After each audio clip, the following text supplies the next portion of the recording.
پاکستان کی تاریخ میں بہت سے ایسے ہیروز ہیں جن کے بارے میں ہم زیادہ نہیں جانتے، لیکن ان کی قربانیوں نے ہی اس ملک کو بنایا ہے۔ آج ہم ایک ایسی ہی شخصیت کی کہانی سنیں گے، قاضی محمد عیسیٰ۔ نام شاید اتنا عام نہ ہو، لیکن ان کی لگن اور ان کی محنت پاکستان کی بنیاد کا ایک بہت اہم حصہ ہے۔ ذرا سوچئے، ایک نئے ملک کا خواب، اور اس خواب کو پورا کرنے کے لیے صرف 7 سال میں 3 لاکھ میل کا سفر۔ اور یہ اس زمانے کی بات ہے جب سفر کرنا کوئی آسان کام نہیں تھا، پھر بھی ایک شخص نے اپنی لگن سے اسے ممکن کر دکھایا۔ تو سوال یہی ہے، آخر ایسی کیا چیز تھی، کیا جنون تھا جس نے ایک انسان کو ایک آئیڈیا کے لیے زمین کے گرد 12 چکر لگانے کے برابر سفر کرنے پر مجبور کر دیا؟ چلیے قاضی محمد عیسیٰ کی زندگی کے اس حیران کن سفر کو ذرا قریب سے دیکھتے ہیں۔ ہر کہانی کہیں سے شروع ہوتی ہے۔ قاضی عیسیٰ کا سفر شروع ہوا لندن کے بڑے اداروں سے، لیکن پھر ایک ایسی ملاقات ہوئی جس نے ان کی زندگی کا رخ ہی بدل دیا۔ قاضی محمد عیسیٰ کا تعلق تھا بلوچستان کے ضلع پشین سے، لیکن ان کے خواب بڑے تھے۔ 1933 میں وہ قانون کی پڑھائی کے لیے انگلینڈ چلے گئے، جو اس وقت کے نوجوانوں کے لیے آپ سوچ سکتے ہیں ایک بہت بڑا قدم تھا۔ خیر، 1939 میں جب وہ بیرسٹر بن کر واپس آئے تو بمبئی میں ان کی ملاقات اس شخصیت سے ہوئی جس نے آگے جا کر ہندوستان کے مسلمانوں کی تقدیر بدلنی تھی، یعنی محمد علی جناح سے۔ اور یہ کوئی عام ملاقات نہیں تھی، یہ ایک ٹرننگ پوائنٹ تھا۔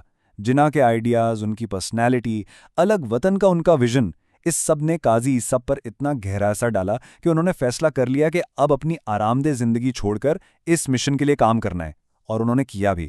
بلوچستان واپس جا کر سیدھا مسلم لیگ کی بنیاد رکھی۔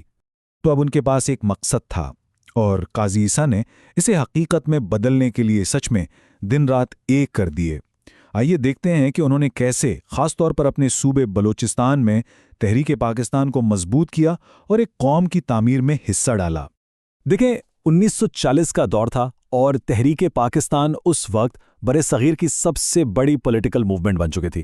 مقصد صاف تھا، مسلمانوں کے لیے ایک الگ آزاد ریاست، اور بلوچستان جو اس وقت سیاسی طور پر کافی بکھرا ہوا تھا، وہاں اس تحریک کی لیڈرشپ کا ذمہ قاضی عیسیٰ نے اٹھایا۔ اور ان کی اچیومنٹس کی لسٹ دیکھیں تو حیرانی ہوتی ہے۔ صرف یہ نہیں کہ انہوں نے بلوچستان جیسے اتنے بڑے اور پیچیدہ صوبے میں مسلم لیگ کی بنیاد رکھی، بلکہ وہ اپنی قابلیت کی وجہ سے لیگ کی ورکنگ کمیٹی کے سب سے کم عمر ممبر بھی بنے۔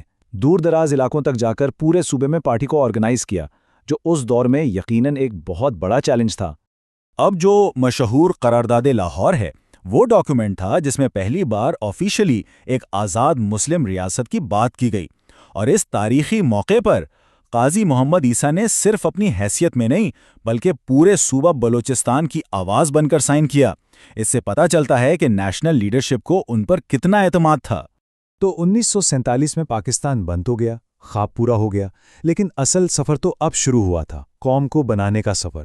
قاضی عیسیٰ کے لیے بھی جدوجہد یہاں ختم نہیں ہوئی، بلکہ ان کی خدمت کا ایک نیا چیپٹر شروع ہوا، اس بار ایک اسٹیٹسمین اور ڈپلومیٹ کے طور پر۔ سوچئے، ایک نئے ملک کے لیے دنیا میں اپنی پہچان بنانا، دوست بنانا کتنا ضروری ہوتا ہے۔ قاضی عیسیٰ نے یہ ذمہ داری بھی سنبھالی۔ انہوں نے یونائٹڈ نیشنز میں پاکستان کو ریپرزینٹ کیا، برازیل میں ایمبیسڈر رہے ہیں، جس سے صاف ظاہر ہے کہ ان کی قابلیت سیاست سے کہیں آگے تک تھی۔ دنیا بھر میں پاکستان کی نمائندگی تو وہ کر ہی رہے تھے، لیکن ساتھ ساتھ ملک کے اندر بھی آئین سازی یعنی کانسٹیٹیوشن میکنگ میں ان کا بہت اہم رول تھا۔ وہ پاکستان کی پہلی کانسٹیٹیوئنٹ اسمبلی کے ممبر تھے، اور خاص طور پر انہیں اقلیتوں کے حقوق کی کمیٹی میں بھی شامل کیا گیا، جو اس بات کا اشارہ ہے کہ پاکستان کے فاؤنڈرز ایک ایسا معاشرہ بنانا چاہتے تھے جہاں سب کے لیے انصاف ہو۔ عظیم لوگوں کی لیگیسی ان کے جانے کے بعد بھی زندہ رہتی ہے نا؟ قاضی محمد عیسیٰ 1976 میں اس دنیا سے چلے گئے، لیکن عوامی خدمت کا جو بیج انہوں نے بویا تھا، وہ ان کے خاندان کی صورت میں آج بھی ایک مضبوط درخت بن کر کھڑا ہے۔ اور دیکھیں، 1990 میں حکومت پاکستان نے ان کی خدمات کو سراہا اور پائنیئرز آف فریڈم سیریز میں ان کے نام کا ایک یادگاری ڈاک ٹکٹ جاری کیا۔ یہ صرف ایک ٹکٹ نہیں ہے، یہ ایک قومی اعتراف ہے کہ قاضی محمد عیسیٰ واقعی پاکستان کے معماروں میں سے ایک ہیں۔ اور یہ لیگیسی صرف تاریخ کی کتابوں تک نہیں رہی۔ ان کے بیٹے قاضی فائز عیسیٰ پاکستان کے چیف جسٹس بنے، ملک کا سب سے بڑا عدالتی عہدہ۔ ان کے بھتیجے اشرف جہانگیر قاضی ایک سینئر ڈپلومیٹ کے طور پر ملک کی خدمت کرتے رہے۔ تو یہ ایک مثال ہے کہ کیسے خدمت کا جذبہ ایک نسل سے دوسری نسل میں جاتا ہے۔